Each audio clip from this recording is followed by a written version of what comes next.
અમદાવાદમાં જે પિરાણામાં ગેસ ગળતરની જે ઘટના બની હતી, જેમાં 3 શ્રમિકોના મોત થયા હતા, તે જ મુદ્દે કાર્યવાહી કરવામાં આવી છે। નૌશાદ શેખ અને જિગ્નેશ પુરબિયા ગેસ ગળતર જે છે તે થયું હતું। કેમિકલ ટાંકીમાં સોલિડ વેસ્ટ કેમિકલ ભરેલું હતું।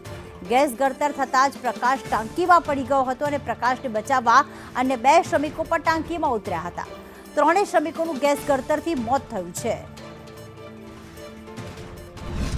ગઈકાલ તારીખ 16/5/25ના સવારના 9 વાગ્યાના સુમારે દાણીલીમડા MK ક્રિએશન નામની કંપની છે, ત્યાં 3 શ્રમિકો ત્યાં ટાંકીમાંથી સોલિડ વેસ્ટનો નિકાલ કરતા હતા।